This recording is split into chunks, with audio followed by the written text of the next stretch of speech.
Hello everyone, welcome to chemistry class, and today we are going to discuss the top most problems on general organic chemistry.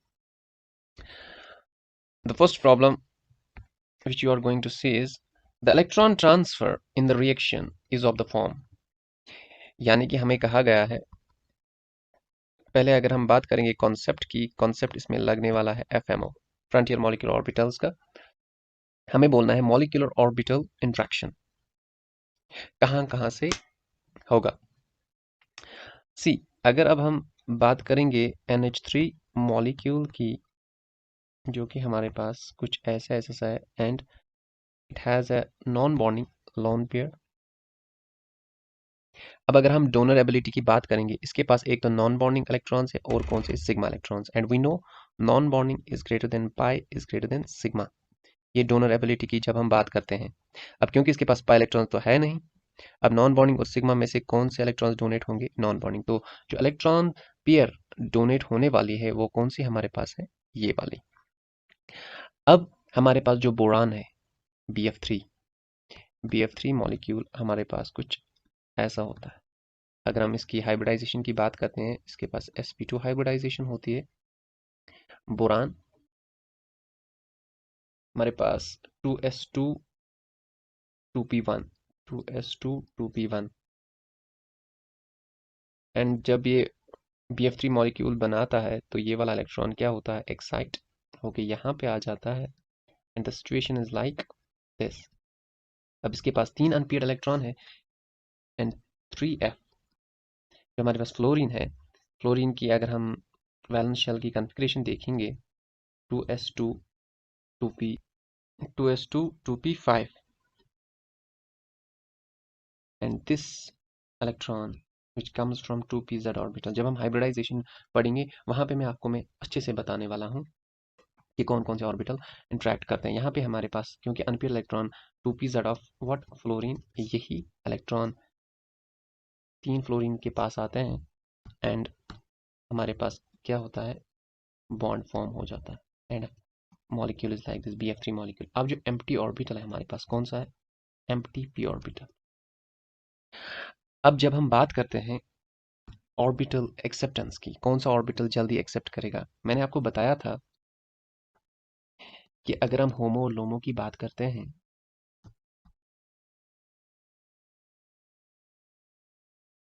Sigma pi non bonding और what we can say it's p orbital.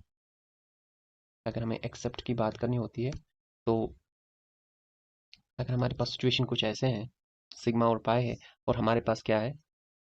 इसको हम होमो कहेंगे and this is what? This is LUMO. अब अगर आपको मैं बताऊं कि इलेक्ट्रॉन्स कहाँ पे होंगे एक्सेप्ट, यहाँ पे या यहाँ पे, क्योंकि ये लोअर एनर्जी पे है तो न्यूक्लियस के ज़्यादा अट्रैक्शन होगा, तो इलेक्ट्रॉन्स कहाँ पे? p ऑर्बिटल में ही जाएंगे. अब अगर हम अपने क्वेश्चन पे आएंगे, यहाँ पे हमें क्या बताना है? Electron transfer. अब कहाँ से हो जाएगा? क्योंकि इसके पास हमारे पास p ऑर्बिटल वैकेंट है, तो नॉन बॉन्डिंग से इलेक्ट्रॉन्स कहाँ पे पहुंचेंगे? p orbital. तो हम कह सकते हैं the electron transfer nitrogen non bonding to what? p orbital of boron, empty p orbital हम कह सकते हैं. Fine. This is what? molecular orbital interaction. molecular orbital interaction. Question ऐसे भी पूछ सकता है एग्जामिनर, या क्या कह सकता है डायरेक्टली? इलेक्ट्रॉन ट्रांसफर इस रिएक्शन में कहाँ से कहाँ हो रहा है. And when this electron transfer takes place, what we get is that हमारे पास जो प्रोडक्ट है वो कुछ, अगर हम एडक्ट की बात करेंगे, nitrogen when it forms fourth bond it gets a positive charge, and boron when it forms fourth bond it gets a negative charge. क्योंकि नाइट्रोजन ने इलेक्ट्रॉन लूज किए हैं तो इस पे पॉजिटिव चार्ज चढ़ेगा, और बोरान ने क्या किया? ये इलेक्ट्रॉन गेन, तो इस पे क्या आता है? Negative charge. आई होप आपको ये समझ आया होगा. And this is called what? This is called adduct, क्योंकि इसमें दोनों चार्ज है. अब हम आप इसको, you can write down it. So you can write down this. Now let's come to the next question. बहुत ही अच्छा क्वेश्चन है। The first step of the reaction is, क्या कहा, हमारे पास एक बीटा कीटो एस्टर है। देखो जो हमारे पास ये वाला ग्रुप है, ये एस्टर का ग्रुप है कुछ ऐसे, और ये हमारे पास, मैंने क्या कहा था, किसी भी ग्रुप के एडजेसेंट जो होता है उसको अल्फा कहते हैं, और ये बीटा है। अब अगर हम देखेंगे ये क्या है, बीटा कीटो एस्टर, और इसमें क्या डाला है, tri methyl silyl chloride, tri methyl silyl chloride, और क्या दी है, बेस एलडीए। जो हमारे पास एलडीए होता है, it's what, lithium di isopropyl amide. जो हमारे पास ये तो लिथियम है, और नाइट्रोजन के साथ क्या अटैच है, दो आइसोप्रोपाइल ग्रुप्स। ठीक है, आप जो ये आइसोप्रोपाइल ग्रुप है, इसको आप कैसे दिखा सकते हो, CH3CH3, अगर किसी को कंफ्यूजन हो रहा है आप इसको ऐसे भी दिखा सकते हो। ठीक है, अब क्या क्वेश्चन, क्या है क्वेश्चन, यहाँ पे है फर्स्ट स्टेप। जो हमारे पास रिएक्शन का फर्स्ट स्टेप जो है, इसमें मॉलिक्यूलर ऑर्बिटल रिएक्शन बताना है। अब अगर हम देखेंगे कि रिएक्शन का फर्स्ट स्टेप क्या होगा, उसके लिए हमें थोड़ा सा कॉन्सेप्ट होना चाहिए इलेक्ट्रोफिलिसिटी और न्यूक्लियोफिलिसिटी का। देखो अगर मैं यहाँ पे ये मॉलिक्यूल फिर से ड्रॉ करूंगा, हमारे पास जो मॉलिक्यूल है ये कुछ ऐसे है, CH3 C double bond O ET। हमारे पास ये मॉलिक्यूल कुछ ऐसे, और ET क्या है, इथाइल ग्रुप। देखो अब अगर मैं आपको बताऊं कोई न्यूक्लियोफाइल है, न्यूक्लियोफाइल क्या करता है, नॉर्मली क्या देखता है, इलेक्ट्रॉन डेफिशिएंसी कहाँ पे है, यानी कि इलेक्ट्रोफिलिक सेंटर कहाँ पे, और क्या करता है न्यूक्लियोफाइल। देखो अगर हम बात करेंगे इलेक्ट्रोफिलिक सेंटर की, हमें क्या दिख रहा है, कार्बोनिल ग्रुप्स। कार्बोनिल ग्रुप यहाँ पे भी है और कार्बोनिल ग्रुप यहाँ पे भी है। अब अगर मुझे न्यूक्लियोफाइल का अटैक करवाना है, यहाँ पे भी हो सकता है और यहाँ पे भी हो सकता है।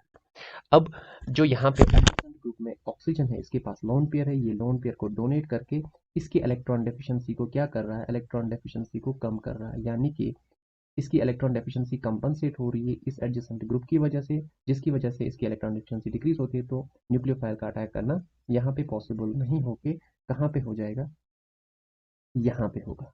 क्यों, क्योंकि यहाँ पे कोई एडजेसेंट ग्रुप ऐसा नहीं है जो कि क्या करेगा, इलेक्ट्रॉन डोनेशन देगा ऑक्सीजन की तरह। हो तो रहा है, प्लस इफेक्ट मिथाइल ग्रुप दे रहा है यहाँ पे, लेकिन यहाँ पे क्या है, यहाँ पे प्लस m दे रहा है ऑक्सीजन, और हमें पता है जो मीजोमेरिक इफेक्ट होता है वो इंडक्ट इफेक्ट से ज्यादा होता है। तो यहाँ पे देखो आप, पहले ये प्रॉब्लम ऐसी है, इसमें क्या हो रहा है, सारे आपके डाउट्स जो है क्लियर हो जाएंगे, क्योंकि इसमें हमें सारे इलेक्ट्रॉन डिस्प्लेसमेंट इफेक्ट्स भी क्या हो जाएंगे, कवर हो जाएंगे। अब जब न्यूक्लियोफाइल को अटैक करना है, वो कहाँ पे कर सकता है, इजीली इस इलेक्ट्रॉन डिफिशन सेंटर पे अटैक करके इस बॉन्ड को इजीली ब्रेक करवा सकता है। लेकिन जो हमारे पास क्वेश्चन है, इसमें क्या है, हमें बताना है एलडीए, जो हमारे पास लिथियम डाइआइसोप्रोपाइल एमाइड है।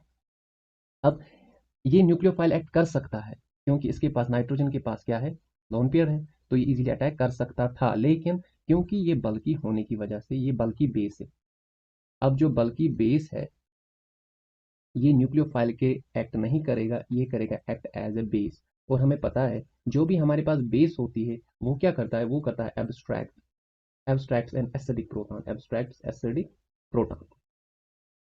अब अगर हमें देखना है एसिडिक प्रोटॉन कहाँ पे होगा, देखो एक फंडा है, कोई भी एसिडिक ग्रुप ढूंढने के लिए हमेशा याद रखो, अगर आपको कोई भी एसिडिक एच देखना है, वो किसी कार्बन के साथ है, अगर आपको उस कार्बन के साथ अटैच होगा कोई भी इलेक्ट्रॉन विड्रॉइंग ग्रुप, तो वो प्रोटॉन क्या होगा, एसिडिक। क्यों होगा वो प्रोटॉन एसिडिक, क्योंकि electron withdrawing group electron density को अपनी ओर खींचेगा, जिसकी वजह से इस CH बॉन्ड में क्या हो जाएगी, इलेक्ट्रॉन डिफिशियंसी क्रिएट, और ये कार्बन जो हमारे पास है, ये इलेक्ट्रॉन इससे खींचेगा, विद द रिजल्ट जो हमारे पास ये वाला H होगा, ये अवेलेबल होगा किसके लिए, बेस के लिए। और बेस को क्या चाहिए, H पॉजिटिव ही चाहिए, और बेस क्या करेगा, इस H पॉजिटिव को एब्स्ट्रैक्ट करके ये बॉन्ड ब्रेक कर देगा।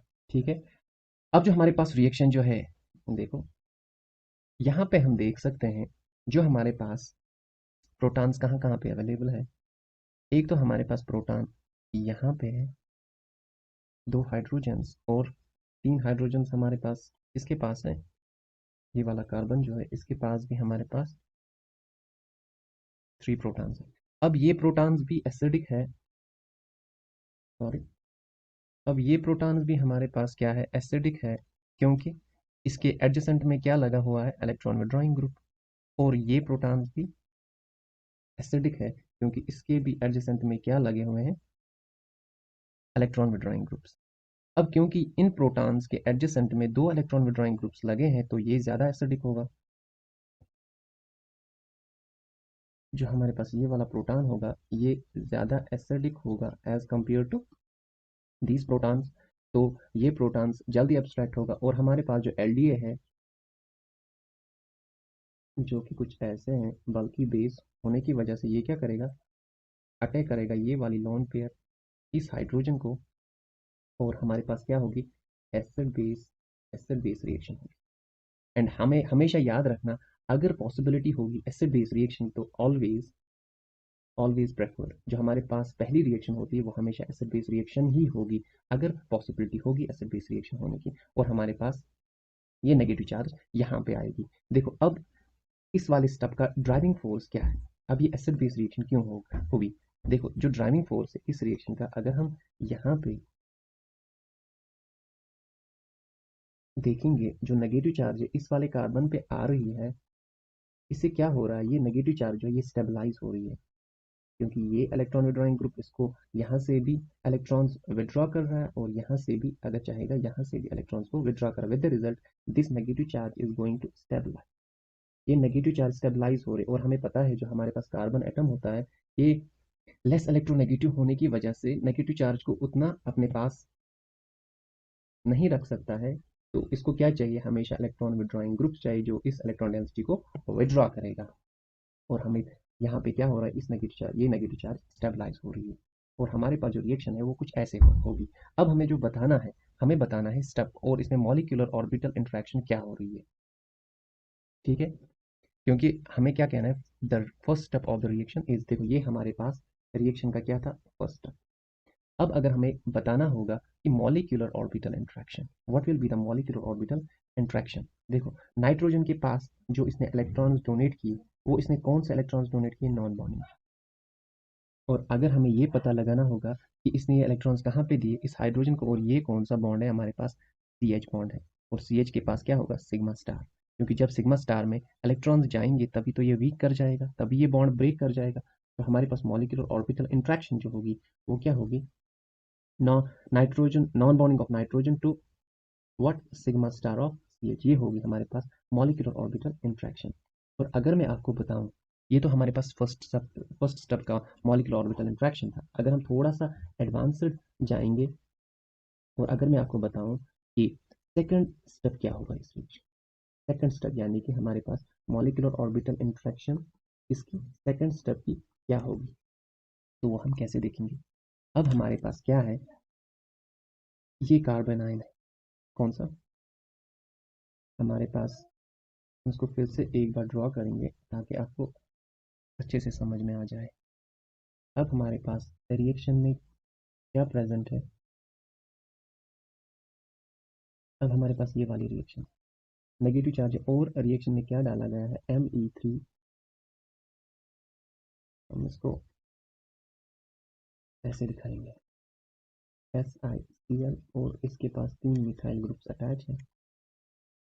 अब हमें बताना है, अगर हमें सेकंड स्टेप करवाना रिएक्शन, देखो क्योंकि ये बॉन्ड पोलर होने की वजह से ये सेंटर डिफिशिएंट है, तो इस डिफिशिएंट सेंटर पे कौन अटैक करेगा, ये नेगेटिव चार्ज, और इलेक्ट्रॉन्स किस में जाएंगे, आपको पता होगा, सिग्मा स्टार में, क्योंकि जो सिग्मा स्टार होगा SiCl का, जब उसमें इलेक्ट्रॉन्स जाएंगे तभी तो ये बॉन्ड वीक कर जाएगा।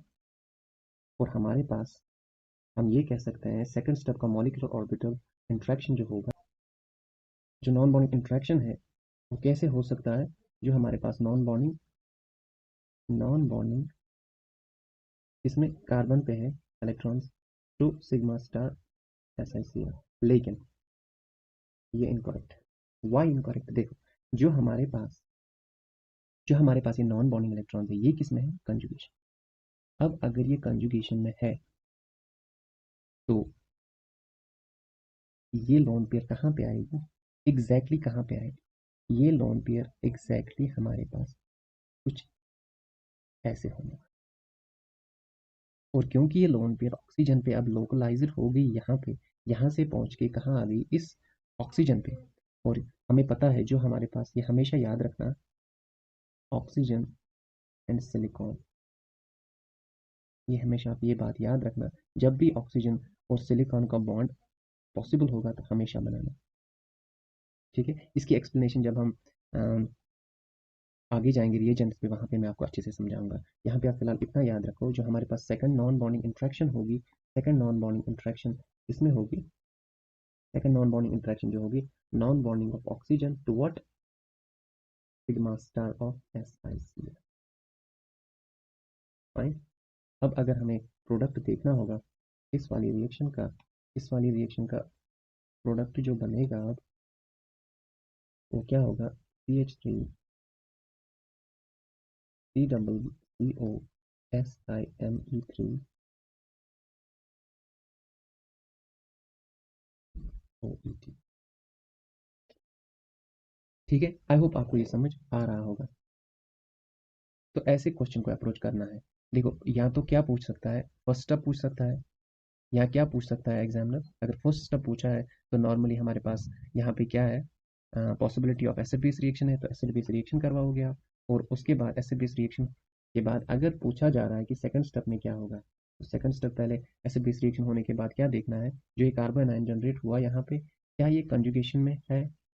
अगर ये कंजुगेशन में है तो लोन पेयर को वहां पे ले जा जहाँ तक ये पहुंच जाएगी, ठीक है? उसके बाद अटैक करवा। तो हमारे पास जो अटैक है, ये वाला, ये अटैक ना होके कौन सा अटैक होगा? यहाँ से होगा अटैक सिग्मा स्टार का, ठीक है? आई होप आपको ये समझ में आ रहा होगा। चलिए अब नेक्स्ट क्वेश्चन देखते हैं।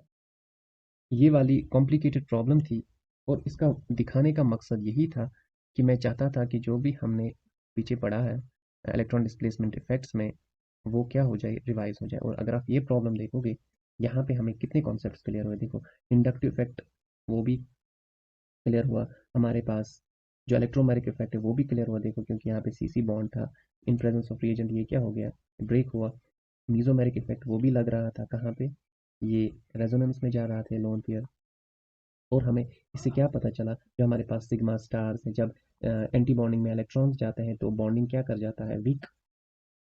ये भी हमने सीखा। तो इसमें बहुत सारे, इस क्वेश्चन में बहुत सारे कॉन्सेप्ट्स हैं जो कि आपको क्या हो गए? क्लियर हो गए। नेक्स्ट क्वेश्चन है हमारे पास, third question, protonation occurs at. देखो,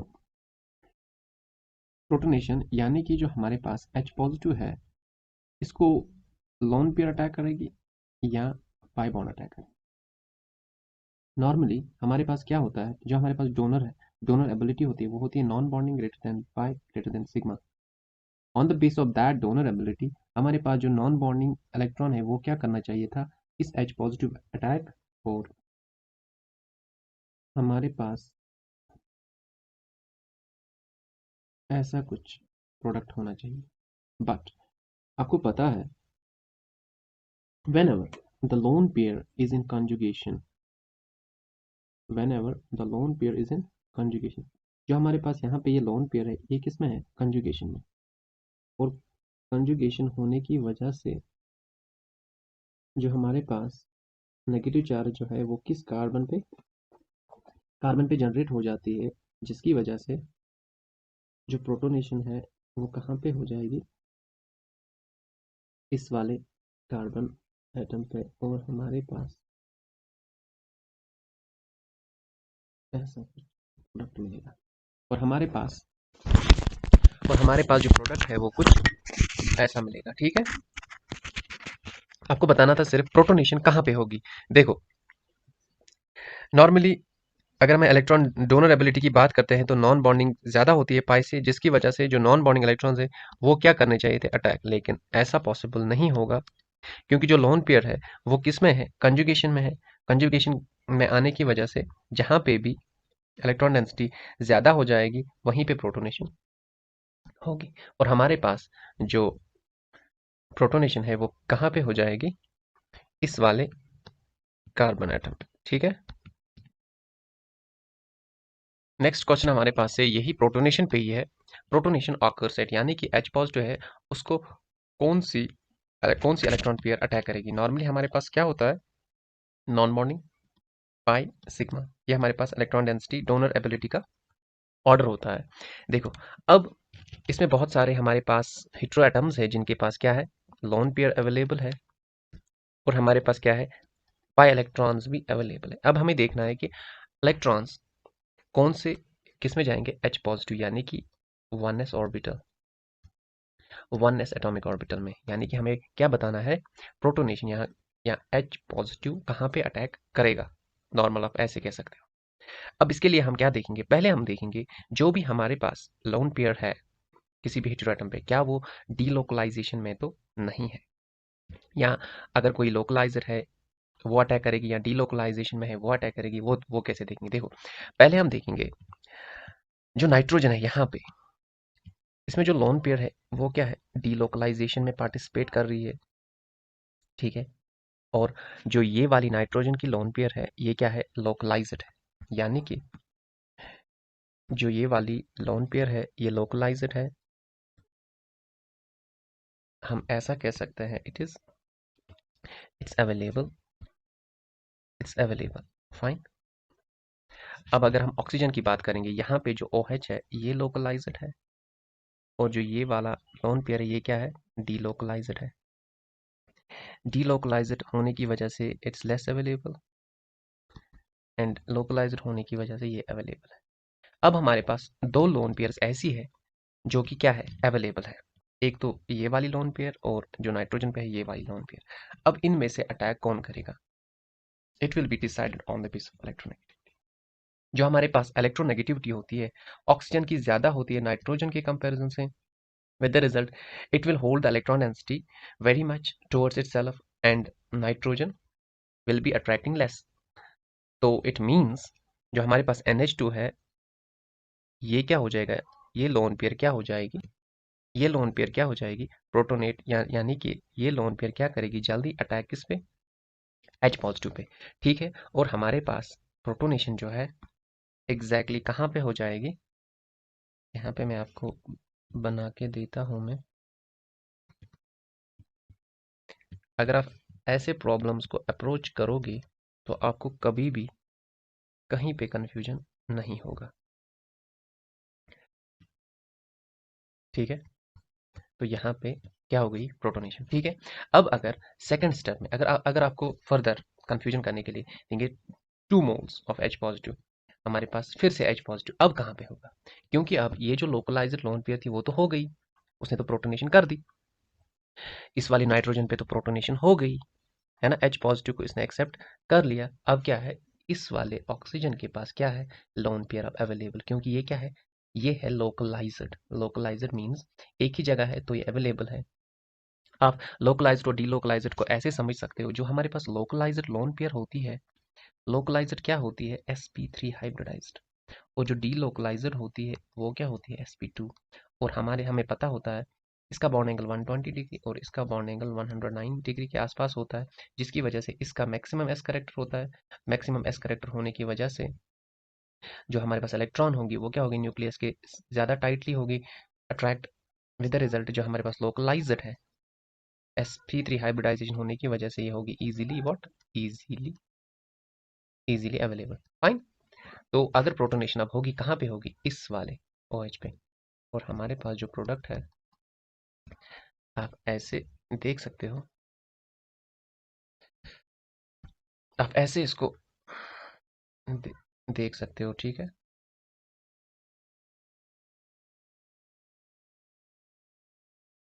मैंने ऐसे हाइपोथेटिकल मॉलिक्यूल लिया था बस समझाने के लिए आपको। तो जब भी आपको प्रोटोनेशन की प्रॉब्लम आएगी यहाँ आपको आएगा कि इलेक्ट्रॉन डोनर एबिलिटी की बात आएगी तो आपको क्या देखना है। पहले आप देखोगे कि जो हमारे पास हाइब्रिडाइजेशन है, हाइब्रिडाइजेशन कौन सी है। ठीक है, हाइब्रिडाइजेशन, उससे हमें ये पता चलता है कि लोकलाइज्ड है या डीलोकलाइज्ड है। ठीक है, दूसरा आप अप्रोच करोगे on the base of what, electronegativity, कि इलेक्ट्रोनेगेटिविटी है, कम है या ज्यादा है। ठीक है, अगर अब कभी क्या हो सकता है, हमारे पास प्रॉब्लम कुछ ऐसे आ सकती है। देखो ये वाली लोन पेयर भी डीलोकलाइजेशन में है और ये वाली लोन पेयर भी डीलोकलाइजेशन में है। अगर आपको फिर भी कहा जाए कि प्रोटोनेशन कहाँ पे होगी, तो यहाँ पे क्योंकि दोनों डीलोकलाइजेशन में है तो आप क्या देखोगे, इलेक्ट्रोनेगेटिविटी, क्योंकि इलेक्ट्रोनेगेटिविटी नाइट्रोजन की कम है ऑक्सीजन से, तो प्रोटोनेशन कहाँ पे हो जाएगी, यहाँ पे होगी। फाइन, तो ऐसे क्वेश्चंस को अप्रोच करते हैं। अब अगर हमें यहाँ बताना है मोमेंट ऑफ इलेक्ट्रॉन्स, यानी कि जो हमारे पास मोमेंट है इलेक्ट्रॉन की, वो कहाँ से कहाँ जाएगी, क्योंकि हमारे पास जो नॉन बॉन्डिंग इलेक्ट्रॉन्स की डोनर एबिलिटी होती है पाई से ज़्यादा, उसके बाद सिग्मा से, तो on the base of this we can solve this. देखो यहाँ पे ऑक्सीजन के पास नॉन बॉन्डिंग इलेक्ट्रॉन्स है और वो क्या है, कंजुगेशन में।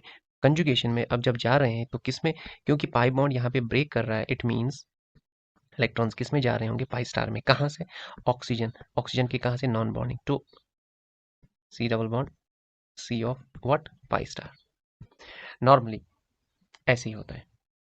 ठीक है, अब सेकंड पार्ट में देखिए इलेक्ट्रॉन मूवमेंट कहाँ से कहाँ हो रहा है, क्योंकि नाइट्रोजन पे लोन पेयर है, क्या हो रही है, डीलोकलाइजेशन में पार्टिसिपेट कर रहा है, और क्योंकि नॉन बॉन्डिंग कहाँ जा रहा है, पाई बॉन्ड को ब्रेक करते हुए जा रहा है, तो हम कह सकते हैं नाइट्रोजन नॉन बॉन्डिंग से, non bonding of nitrogen to pi star of C double bond C. ठीक है, यहाँ पे भी क्या हो रहा है, देखो इलेक्ट्रॉन मूवमेंट कैसे हो रहा है। पहले क्या हो रहा है, अगर हम यहाँ पे देखेंगे, पहले पाई टू पाई स्टार, उसके बाद पहले हमारे पास पाई टू पाई स्टार हो रहा है, और दूसरी जो हमारे पास इलेक्ट्रॉन मूवमेंट है वो क्या हो रही है, pi to what, MTP orbital. ठीक है, अब यहाँ पे देखो क्योंकि नॉन बॉन्डिंग इलेक्ट्रॉन्स है, non bonding of what, oxygen to pi star of C double bond C. So this is how we should approach these type of questions. Fine, और top 20 problems में ये हमारी जो प्रॉब्लम थी, fifth problem. Fine, next देखते हैं। अब इस क्वेश्चन में क्या कहा गया है कि least stable, it's not asking most stable, it is asking least stable resonance structure. मैंने आपको बताया था जब भी आपको रेजोनेंस स्ट्रक्चर आइडेंटिफाई करना है कि स्टेबल कौन सा, ट्रिक यही है कि ऑक्टेट देखो कि ऑक्टेट कंप्लीट है या नहीं।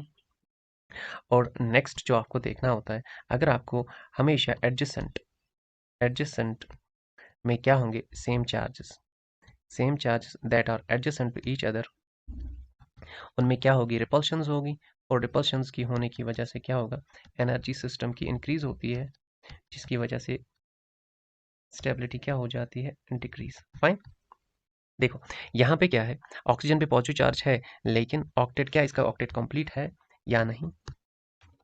देखो यहाँ पे 2 इलेक्ट्रॉन्स, 1 2 3 4 5 6 7 8। ठीक है, क्योंकि इसका ऑक्टेट कंप्लीट है। देखो यहाँ पे तो कार्बन ने अपनी वैलेंसी बराबर की है, तो यहाँ पे तो ऑक्टेट कंप्लीट होगा। तो देखना कहाँ पे था हमारे पास, यही। तो ये वाला जो रेजोनेंस स्ट्रक्चर है ये स्टेबल है। अब यहाँ पे क्या है, ये लोन पेयर जो है ये यहाँ पे भी आ सकती है और यहाँ से भी जा सकती है। ठीक है, और यहाँ पे क्या है, पॉजिटिव नेगेटिव इनमें अट्रैक्शन होगा और बॉन्ड बनने की चांसेस है। और अगर हम इसको ऐसे ड्रॉ करेंगे, अगर ये नेगेटिव चार्ज यहाँ पे आएगी तो हमारे पास कुछ ऐसा होगा, और ये न्यूट्रल मॉलिक्यूल है, और ये भी क्या होगा, स्टेबल, और हर एक एटम का क्या होगा, ऑक्टेट कंप्लीट होगा, आप देख सकते हो। नेक्स्ट क्वेश्चन हमारे पास है, देखो अगर हम इस मॉलिक्यूल की तरफ देखेंगे तो यहाँ पे हमें क्या दिख रहा है, same charges that are adjacent, it means हमारे पास क्या होगा, रिपल्शंस होंगे पॉजिटिव चार्ज के दरमियान, और स्टेबिलिटी क्या होगी, डिक्रीज। क्यों होगी स्टेबिलिटी डिक्रीज, क्योंकि एनर्जी इंक्रीज होगी रिपल्शंस की वजह से। ठीक है, नेक्स्ट क्वेश्चन देखते हैं। जो नेक्स्ट क्वेश्चन है ये कहाँ किस पे है कि हमें बताना है कि इलेक्ट्रोफाइल पे अटैक जल्दी कौन करेगा। देखो, जब हम बात करते हैं इलेक्ट्रोफाइल की, जो इलेक्ट्रोफाइल होता है वो क्या होता है, इलेक्ट्रॉन व्हाट डेफिशिएंट। तो हमें चाहिए कि इलेक्ट्रॉन रिच बेंजीन रिंग, यहाँ भी हमारे पास जो इलेक्ट्रॉन रिच रिंग होगी, इन दोनों में से कौन कौन सी होगी। देखो यहाँ पे क्या है, मिथाइल ग्रुप। और मिथाइल ग्रुप कैसे देता है इलेक्ट्रॉन डेंसिटी, प्लस आई से और किससे, प्लस एच से। और हमें पता होता है प्लस एच, या हम कह सकते हैं hyper conjugation effect inductive effect से ज्यादा होता है। तो यहाँ पे लग रहा है हमें प्लस एच। और यहाँ पे जो ऑक्सीजन पे लोन पेयर है वो क्या जा रही है, रेजोनेंस में।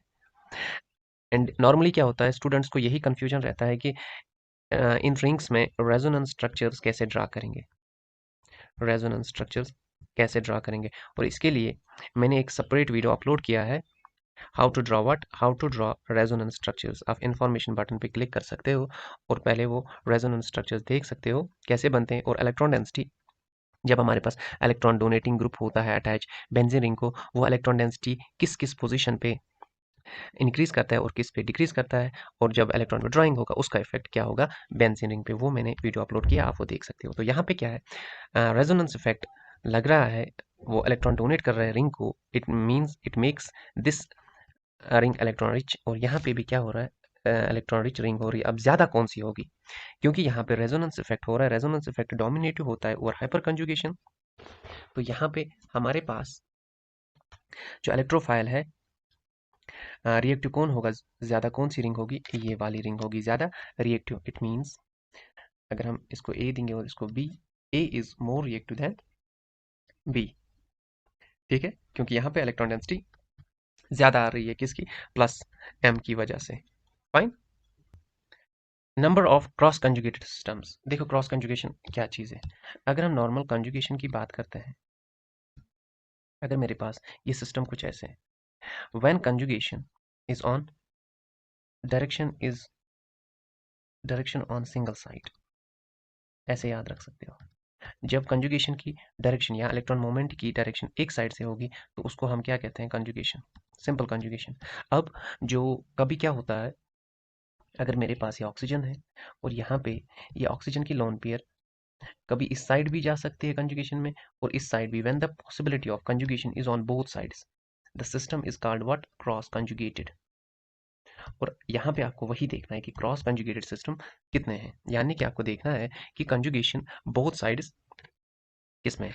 अगर हम यहाँ पे देखेंगे, पहला वाला स्ट्रक्चर है, इसमें कंजुगेशन ऐसे हो रही है और पॉसिबिलिटी क्या है, कंजुगेशन यहाँ पे भी हो सकती है। तो कंटिन्यूअस कंजुगेशन नहीं, क्रॉस कंजुगेटेड है। यहाँ पे क्या है, conjugation is on only one side, तो सिंपल कंजुगेटेड सिस्टम है।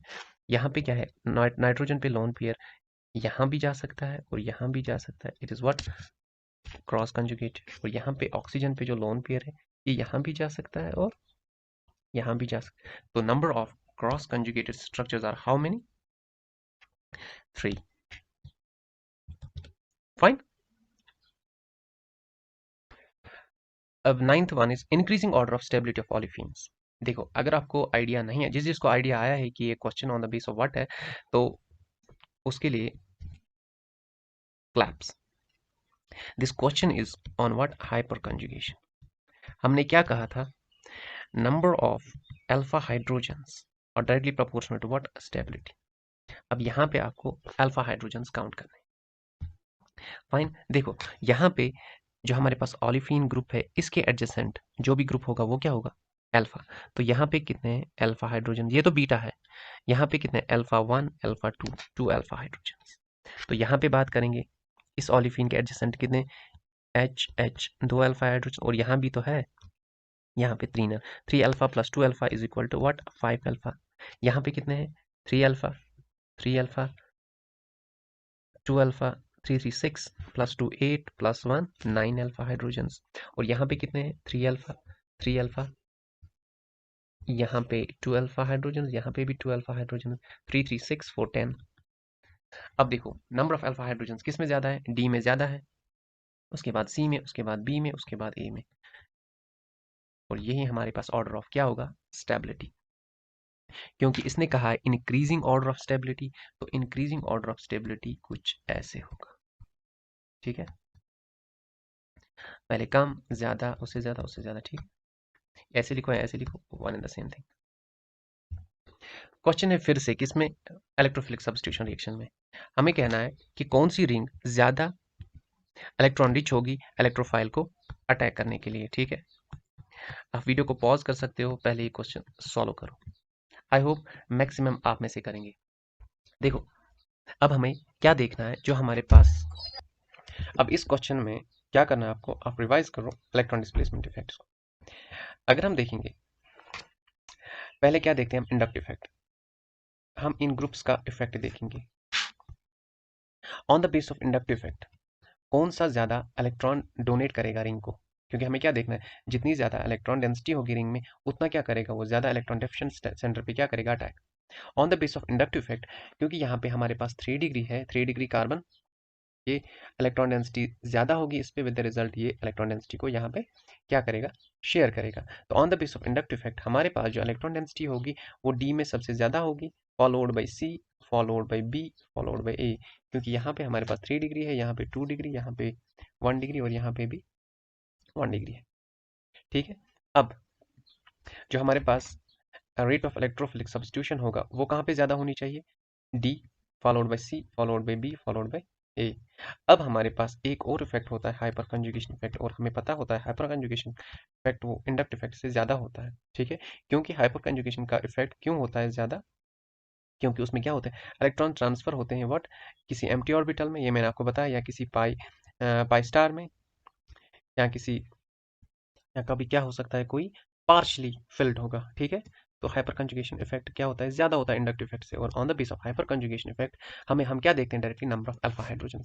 यहाँ पे ये अगर हम ग्रुप कंसिडर करेंगे यहाँ पे, तो इस ग्रुप में क्या है, अल्फा हाइड्रोजन, यहाँ पे 3 अल्फा हाइड्रोजन, यहाँ पे 2 अल्फा हाइड्रोजन, यहाँ पे 1 अल्फा हाइड्रोजन एंड यहाँ पे 0 अल्फा हाइड्रोजन। तो अल्फा हाइड्रोजन जितनी ज्यादा होगी उतनी क्या होगी, इलेक्ट्रॉन डेंसिटी व्हाट, उतनी ज्यादा इलेक्ट्रॉन डेंसिटी ट्रांसफर होगी, क्योंकि यही तो, उतनी hyper number of hyper conjugating structure ज्यादा होंगी तो मोमेंट ऑफ इलेक्ट्रॉन ज्यादा होगा। जब मोमेंट ऑफ इलेक्ट्रॉन ज्यादा होगा तो इलेक्ट्रॉन्स किस में जाएंगे, इस वाले पाई स्टार में, और जब पाई स्टार में जाएंगे तो ये इजीली पाई बॉन्ड ब्रेक करके कहाँ पे देगा, इलेक्ट्रॉन्स इलेक्ट्रोफाइल को। ठीक है, तो on the base of hyper conjugation effect हमारे पास जो सबसे ज्यादा इलेक्ट्रॉन डेंसिटी होगी वो ए में होगी, उसके बाद बी में, और उसके बाद सी में, और उसके बाद लास्ट में डी में, क्योंकि इसमें कोई हाइपर कंजुगेटिव स्ट्रक्चर नहीं होगा, तो it will be least react towards what, electrophile. तो rate of reactivity towards electrophile क्या होगी, ए की होगी सबसे ज्यादा और डी की होगी सबसे कम। और यहाँ पे पूछा गया ऑर्डर ऑफ न्यूक्लियोफिलिसिटी, यानी कि हमें देखनी होती है डायरेक्टली क्या, पोलराइजेबिलिटी, या आप ऐसे कह सकते हो जो पोलराइजेबिलिटी होती है वो डायरेक्टली प्रोपोर्शनल किसकी होती है, साइज की। अब जितना ज्यादा साइज होगा उतनी ज्यादा पोलराइजेबिलिटी होगी, उतनी ज्यादा क्या होगी, न्यूक्लियोफिलिसिटी। देखो, न्यूक्लियोफिलिसिटी यानी कि इलेक्ट्रॉन्स को डोनेट करवाना है। देखो, हमारे पास ऑक्सीजन भी है, सल्फर भी है, क्योंकि सल्फर का size of sulphur is greater then what, size of oxygen. It means जो सल्फर है इसकी पोलराइजेबिलिटी ज्यादा होगी, तो ये क्या करेगा, इजीली इलेक्ट्रॉन्स को डोनेट, और हमारे पास जो बी होगा वो किससे होगा, ए से ज्यादा। और क्या बताना है हमें, इन दोनों का सेपरेट ऑर्डर बताना है, इन दोनों का क्या कहना है, सेपरेट ऑर्डर। अब यहाँ पे क्या है, डीलोकलाइजेशन में सल्फर की लोन पेयर भी है, ऑक्सीजन की लोन पेयर भी है। अब क्योंकि जो हमारे पास लोन पेयर है ऑक्सीजन की, इसके पास 2p ऑर्बिटल है और कार्बन के पास भी क्या है, 2p ऑर्बिटल, तो ओवरलैप क्या होगा, ओवरलैप होगा मैक्सिमम, मैक्सिमम ओवरलैप की वजह से ये होगी less available, and this 2p और हमारे पास क्या है 3p, सॉरी यहाँ पे 2p और यहाँ पे 3p ओवरलैप होगी, उतना ज़्यादा इफेक्ट नहीं होगा, तो लोन पेयर क्या होगी, डोनेट होगी व्हाट, इजीली आप ऐसे भी कह सकते हो, क्योंकि जो ये सल्फर की लोन पेयर है ये क्या होगी, अवेलेबल होगी। ठीक है, तो न्यूक्लियोफिलिसिटी डी की ज़्यादा होगी किससे, सी से। फाइन, तो हमारे पास जो करेक्ट ऑप्शन होने वाला है वो कौन सा है, जिसमें B is greater than A, comma D is greater than C. तो कार्बोकैटायन को कौन स्टेबल करेगा, जो हमारे पास क्या होगा, इलेक्ट्रॉन डोनेटिंग ग्रुप। ठीक है, देखो यहाँ से भी इलेक्ट्रॉन्स डोनेट हो रहे, यहाँ से भी इलेक्ट्रॉन्स डोनेट हो रहे, यहाँ से भी और यहाँ से भी। अब हमें देखना होगा ग्रुप्स का इफेक्ट। यहाँ पे हाइड्रोजन लगा, यहाँ पे मिथाइल, यहाँ पे NH2 और यहाँ पे OH2। अगर हम इस वाले ग्रुप की बात करेंगे CH3, ये किससे देता है? प्लस H से, ठीक है। और NH2 और OH किससे देता है? प्लस M से। क्योंकि ये दोनों प्लस M से देखेंगे तो हम पहले देखेंगे इनमें से कौन ज्यादा देगा। देखो प्लस M से तो दोनों दे रहे हैं। अब कॉन्सेप्ट सी, जो हमारे पास इलेक्ट्रोनेगेटिविटी होती है नाइट्रोजन की वो कम होती है ऑक्सीजन से। इट मींस ये वाली lone pair nitrogen easily donate करेगा, ठीक है। तो यहाँ पे जो पॉजिटिव चार्ज है यानी कि इलेक्ट्रॉन डिफिशिएंसी जल्दी कंपनसेट होगी और स्टेबल यही ज़्यादा होगा। इट मींस अगर हम इसको देंगे A B C और D, क्योंकि यहाँ पे प्लस M होता है तो C ग्रेटर देन D, उसके बाद प्लस H वाला B आएगा, उसके बाद A। आई होप आपको ये समझ आया होगा। नेक्स्ट क्वेश्चन देखते हैं। Which system is more reactive towards what? Electrophile. फिर से हमें बताना है कि कौन सा जो हमारे पास सिस्टम है, इलेक्ट्रॉन रिच सिस्टम कौन सा है जो कि इजीली किस पे करेगा? इलेक्ट्रॉन डिफिशिएंट इलेक्ट्रोफाइल पे क्या करेगा? अटैक। देखो जो हमारे पास ये नाइट्रोजन पे लोन पेयर है, अब इस क्वेश्चन को कैसे सॉल्व करो? आप वीडियो को पॉज कर सकते हो और इस क्वेश्चन को ट्राई कर सकते हो। जो भी इलेक्ट्रॉन डेंसिटी इस रिंग को देगा, ठीक है, जल्दी, तो ये रिंग क्या हो जाएगी? एक्टिवेट। इसमें इलेक्ट्रॉन डेंसिटी बढ़ जाएगी और ये अटैक किस पे करेगा? इलेक्ट्रोफाइल पे जल्दी अटैक करेगा। क्योंकि ये वाला नाइट्रोजन जो इस पे नाइट्रोजन की लोन पेयर वो यहाँ ऑक्सीजन पे जा रही है और यहाँ पे जा रही है। इट मींस ये अपनी 50% इलेक्ट्रॉन डेंसिटी कहाँ पे दे रहा है? कार्बोनिल ग्रुप को। और ओनली 50% दे रहा है किसको? बेंजीन रिंग को, ठीक है। और यहाँ पे जो नाइट्रोजन है ये क्या दे रहा है? पूरा 100%। इट मींस ये ज्यादा इलेक्ट्रॉन डेंसिटी करेगा क्या? इस पे ज्यादा इलेक्ट्रॉन डेंसिटी शेयर करेगा। इट मींस ये रिंग क्या होगी? मोर, it will have more electron density, so it will attack on electrophile what? Easily. Fine. It means A is greater than B. A is more reactive than B. अब देखो question, stable कार्बोकैटायनेस। क्योंकि हमें पता है, जैसा कि हमें पता है जब भी हमारे पास इलेक्ट्रॉन डोनेटिंग ग्रुप होगा तो ये क्या करता है? हमें कहना है स्टेबल कार्बोकैटायन। देखो जो हमारे पास ये OH ग्रुप है ये क्या कर रहा है? ये देता है प्लस M से, यानी कि ये इलेक्ट्रॉन डोनेटिंग ग्रुप है। और जो हमारे पास यहाँ पे OH ग्रुप है ये भी इलेक्ट्रॉन डोनेटिंग ग्रुप ही है। पोजीशन चेंज है, यहाँ पे क्या है? पैरा पोजीशन पे, और यहाँ पे किस पोजीशन पे? ऑर्थो पोजीशन पे। ऑर्थो पोजीशन यानी कि ortho to what? Ortho to CH2 group. देखो यहाँ पे इलेक्ट्रॉन डेंसिटी पहुंचानी है किसी न किसी वजह से, यानी कि इस वाली इलेक्ट्रॉन डिफिशिएंसी को हमें क्या करना है? इलेक्ट्रॉन्स देने हैं, यानी कि इलेक्ट्रॉन डेंसिटी को क्या करना है? इलेक्ट्रॉन डेंसिटी को मूव करवाना है यहाँ से। अब हमें देखना है कि क्या OH ग्रुप जल्दी इलेक्ट्रॉन डेंसिटी CH2 में देगा या कौन सा वाला? ये वाला OH ग्रुप। ये क्वेश्चन सॉल्व करने के लिए हमें पता होनी चाहिए इंडक्टिव इफेक्ट का कॉन्सेप्ट होना चाहिए और किसका होना चाहिए? Mesomeric effect. पहले हम देखेंगे इंडक्टिव इफेक्ट। देखो इंडक्टिव इफेक्ट, यहाँ पे अगर हम ऑक्सीजन देखेंगे ये इलेक्ट्रोनेगेटिव ग्रुप है, ये इस इलेक्ट्रॉन डेंसिटी को अपनी तरह विड्रॉ करेगा। तो यहाँ पे क्या लग रहा है? Minus I effect. और यहाँ पे भी क्या लग रहा है? Minus I effect. अब अगर हम देखेंगे, देखो प्लस एम तो दोनों में लग रहा है, यहाँ से भी लग रहा है प्लस एम और यहाँ से भी प्लस एम लग रहा है। अगर हम देखेंगे on the base of plus some effect दोनों में क्या है? सेम है। अब ये क्वेश्चन जो सॉल्व होगा वो किस बेसिस पे होगा? माइनस आई इफेक्ट के बेसिस पे होगा। देखो माइनस आई इफेक्ट जो हमारे पास इंडक्टिव इफेक्ट होता है वो होता है डिस्टेंस व्हाट? डिस्टेंस डिपेंडेंट, ठीक है। अब क्योंकि ये वाला OH group minus I effect दिखा रहा है यानी कि इलेक्ट्रॉन्स को विड्रॉ कर रहा है, और ये इलेक्ट्रॉन्स को विड्रॉ कर रहा है, ये नजदीक है इस CH2 ग्रुप के, यानी कि ये इस इलेक्ट्रॉन डिफिशिएंसी को क्या कर रहा है? और ज्यादा कर रहा है, ठीक है। क्योंकि ये माइनस आई इफेक्ट दिखा रहा है, इस इलेक्ट्रॉन डेंसिटी को क्या कर रहा है? विड्रॉ कर रहा है। इट मींस ये कार्बोकैटायन को क्या कर रहा है? Destabilise on the base of inductive effect. अब जो ये वाला OH ग्रुप है ये दूर है इस CH2 ग्रुप से, तो ये माइनस आई इफेक्ट जो होगा B का वो क्या होगा? कम होगा as compare minus I effect of A। अब क्योंकि माइनस आई इफेक्ट इसका कम लगेगा, ठीक है, माइनस आई इफेक्ट इसका कम है, और प्लस M इफेक्ट तो दोनों में सेम है। माइनस आई इफेक्ट कम होने की वजह से ये उतना ज़्यादा डिस्टेबलाइज नहीं होगा, तो जब इलेक्ट्रॉन डेंसिटी जाएगी इसमें तो ये स्टेबलाइज कर देगा प्लस M की वजह से, और माइनस आई इफेक्ट क्योंकि इसमें कम लग रहा है। तो ये वाला कार्बोकैटायन हमारे पास क्या होगा? A एंड B, तो B हमारे पास क्या होगा? स्टेबल होगा A से, ठीक है। ये भी बहुत अच्छा क्वेश्चन था, कार्बोकैटायन स्टेबिलिटी देखने के लिए ये अच्छा क्वेश्चन था, ठीक है। आपको क्या देखना था, सिंपली आपको देखना इफेक्ट, ठीक है। पहले इंडक्टिव इफेक्ट देखो या मीजोमेरिक इफेक्ट, दोनों दोनों देखो। पहले मीजोमेरिक इफेक्ट देखो, इसका इफेक्ट देखो, क्योंकि मीजोमेरिक इफेक्ट जो है दोनों में सेम लग रहा है, तो क्वेश्चन सॉल्व होगा on the base of minus I effect, क्योंकि OH ग्रुप जो है, ऑक्सीजन जो है इलेक्ट्रोनेगेटिव ग्रुप है, और इलेक्ट्रोनेगेटिव ग्रुप क्या कर रहा है, विड्रॉ करेगा इलेक्ट्रॉन डेंसिटी को अपनी तरह, ठीक है। अब अगर नेक्स्ट क्वेश्चन देखेंगे, उससे आपको ज्यादा क्लियर हो जाएगा।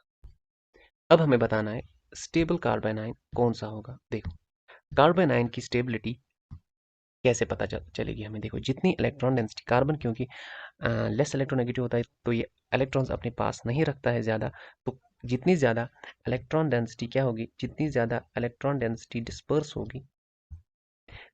होगी उतना क्या होगा, कार्बन आयन क्या होगा, उतना ज़्यादा कार्बन आयन स्टेबल होगा। जो हमारे पास NO2 ग्रुप है, NO2 ग्रुप क्या है, इलेक्ट्रॉन विड्रॉइंग ग्रुप, ठीक है।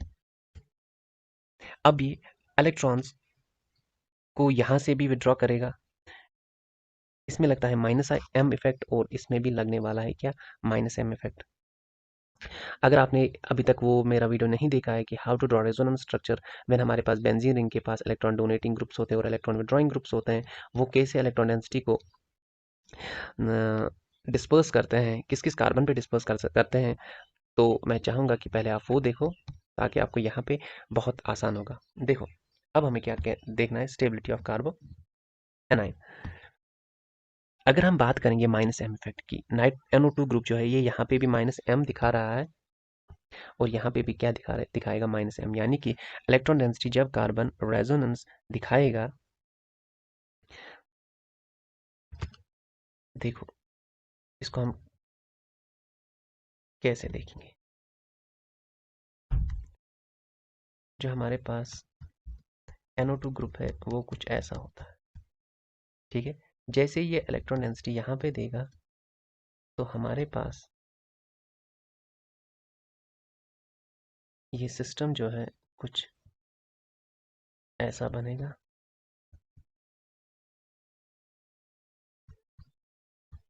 ठीक है। उसके बाद यानी कि जो रेजोनेंस हो रही है यहाँ से, वो किस ग्रुप की वजह से हो रही है, NO2 ग्रुप की वजह से, यानी कि इलेक्ट्रॉन डेंसिटी को खींच रहा है, कहाँ से, क्योंकि ये कार्बन से खींच रहा है, यहाँ अपनी तरह ला रहा है, तो ये क्या दिखा रहा है, माइनस M इफेक्ट। सिमिलरली जो हमारे पास कौन सा वाला ग्रुप है, ये वाला ग्रुप CH2, यहाँ पे भी हम देखेंगे कि इसका माइनस M इफेक्ट कैसे लग रहा है, ठीक है। देखो, ये वाली लोन पेयर ऐसे जाएगी, ऐसे जाके यहाँ पे ऐसे दिखाएगा, ये क्या, माइनस M इफेक्ट। तो माइनस M इफेक्ट क्या लग रहा है दोनों में, ठीक है। तो on the base of minus M effect हम तो इसको करने से नहीं रहे, तो क्वेश्चन सॉल्व कैसे होगा, तो क्वेश्चन सॉल्व होगा on the base of what, inductive effect minus I effect से, क्योंकि जो नाइट्रोजन होता है इलेक्ट्रोनेगेटिव ग्रुप है, ठीक है। अब हमें और पता है जो इंडक्टिव इफेक्ट होता है वो डिस्टेंस डिपेंडेंट है, डिस्टेंस डिपेंडेंट है, क्योंकि इंडक्टिव इफेक्ट जो होता है डिस्टेंस डिपेंडेंट होता है। हमें क्या कहना है, कार्बन आयन की स्टेबिलिटी, तो हमें देखना है कि जो हमारे पास CH2 पे जो ये नेगेटिव चार्ज है, इसको ज़्यादा कौन खींच रहा है, क्योंकि जितनी ज़्यादा ये डिस्पर्स होगी, इलेक्ट्रॉन डेंसिटी जितनी ज़्यादा डिस्पर्स होगी उतनी क्या होगी, उतना होगा कार्बन आयन हमारा स्टेबल। अब जो हमारे पास CH2 ग्रुप, यहाँ पे इसको अटैच है NO2 ग्रुप, और जो हमारे पास दूसरा है, इसमें हमारे पास NO2 ग्रुप कहाँ पे अटैच है, यहाँ पे। देखो, माइनस आई इफेक्ट यहाँ पे भी लगने वाला है, यहाँ पे भी लगने वाला, क्योंकि डिस्टेंस डिपेंडेंट है इंडक्टिव इफेक्ट, यहाँ पे माइनस आई इफेक्ट सॉरी ज्यादा लगेगा, तो जिसकी वजह से ये इलेक्ट्रॉन डेंसिटी यहाँ पे क्या होगी, ज्यादा खींचेगा इसको, और जितनी इलेक्ट्रॉन डेंसिटी ये खींचेगा उतना क्या होगा, कार्बन आयन स्टेबल होगा, तो A होगा स्टेबल B से, क्योंकि ये दूर है नेगेटिव माइनस आई इफेक्ट ये ज्यादा दूर है NO2 ग्रुप किससे, कार्बन आयन से, तो उतना ज्यादा माइनस आई इफेक्ट नहीं दिखाएगा, और जिसकी वजह से हमारे पास जो कार्बन आयन है ये वाला ज्यादा स्टेबल होगा, ठीक है। देखो, हर एक इफेक्ट देखो, अगर हमें पता है नॉर्मली मीजोमेरिक इफेक्ट क्या होता है, इंडक्टिव इफेक्ट से ज्यादा, और मैक्सिमम क्वेश्चंस हमें इसी से सॉल्व होते हैं, और कहीं पे क्या होता है जहाँ पे मीजोमेरिक इफेक्ट का मेसोमेरिक इफेक्ट दोनों कंपाउंड्स में लग रहा होगा, तो वहां पे हम फिर क्या देखेंगे, या तो हम उसके बाद हाइपर कंजुगेशन का इफेक्ट देखते हैं या किसका देखते हैं, इंडक्टिव इफेक्ट का। यहाँ तो क्वेश्चन सॉल्व हो रहा है on the base of what, inductive effect. Fine, तो हमारा जो हमारे पास क्वेश्चन नंबर 14 था ये भी कंप्लीट हो गया। यहाँ पे पूछा गया इलेक्ट्रॉन मूवमेंट ऑकर्स फ्रॉम, तो हमें देखना है कि इलेक्ट्रॉन का मूवमेंट जो है किस ऑर्बिटल से कहाँ हो रहा है। अब अगर हम बात करेंगे यहाँ पे, तो हमें हर जगह क्या दिख रहा है, पाई बॉन्ड। नॉन बॉन्डिंग तो नहीं दिख रहा है, तो हमें क्या देखना है, पाई बॉन्ड। अब पाई बॉन्ड इस वाले रिंग में भी है, इस यहाँ पे भी है और यहाँ पे भी है, ठीक है। देखो, जो हमारे पास ये वाला पाई बॉन्ड है ये sp हाइब्रिडाइज्ड है, और ये sp2 हाइब्रिडाइज्ड है, और ये भी क्या है, sp2 हाइब्रिडाइज्ड। अब sp हाइब्रिडाइज्ड का s करेक्टर क्या होता है, 50%। मैक्सिमम s करेक्टर होने की वजह से it will show what, less donation. तो ये तो इलेक्ट्रॉन डेंसिटी को देगा नहीं। अब कौन रहता है हमारे पास, ये वाला sp2 और ये वाला sp2। जो ये वाला sp2 है ये हमारे पास एरोमेटिक कंपाउंड है। जब हम एरोमेटिसिटी पढ़ेंगे वो ज़्यादा स्टेबल होते हैं as compare to normal systems. तो बीइंग एरोमेटिक ये अपनी इलेक्ट्रॉन जल्दी नहीं देगा as compare to this sp2। तो हमारे पास जो इलेक्ट्रॉन डेंसिटी है वो ये पाई बॉन्डिंग और देगा कहाँ पे, इस अल्मोनियम के पी ऑर्बिटल में।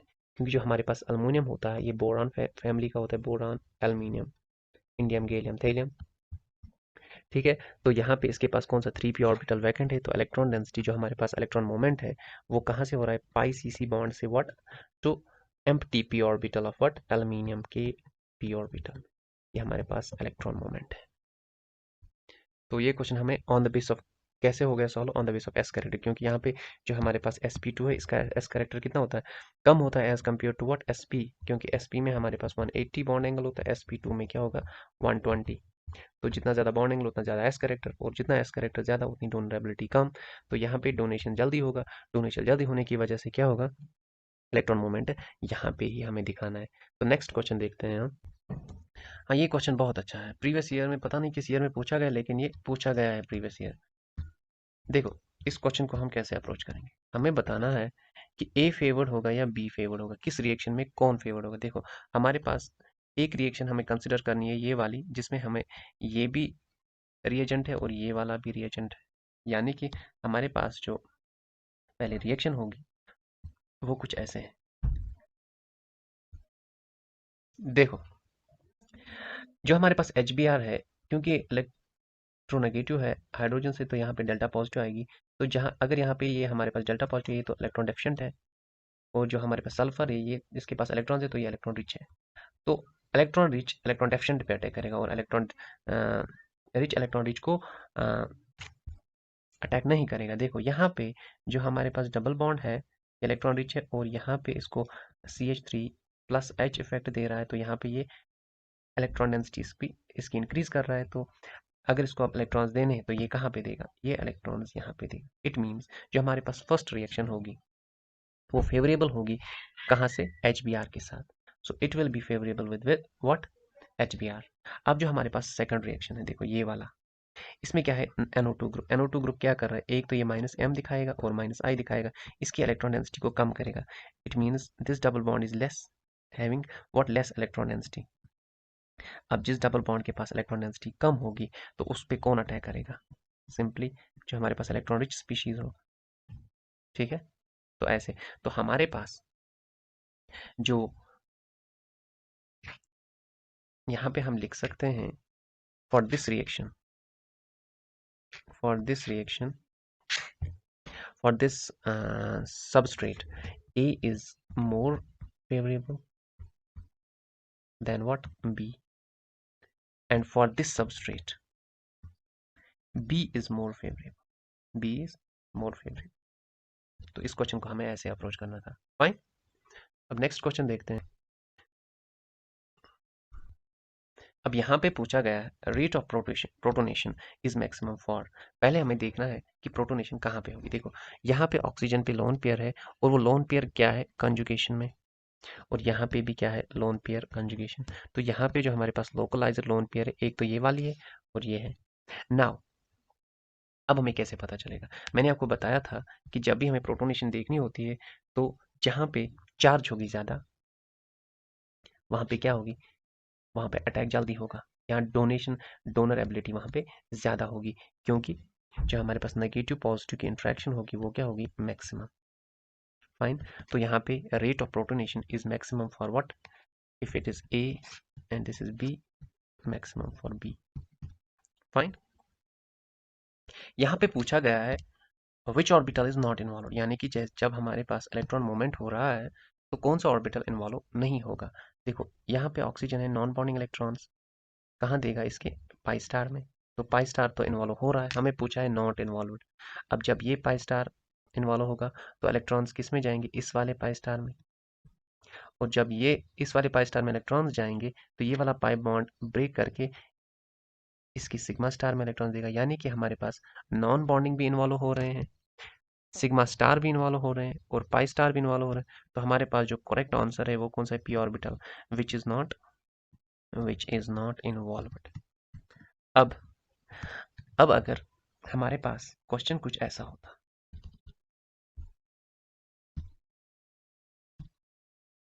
से हमारे पास सब कुछ ऐसा ही होता है लेकिन यहाँ पे पॉजिटिव चार्ज हो, तो यहाँ पे क्या इन्वॉल्वमेंट नहीं थी, यहाँ पे क्या है, empty orbital, empty p orbital. Carbon के पास जब भी पॉजिटिव चार्ज होगी तो एम्प्टी पी ऑर्बिटल होगा।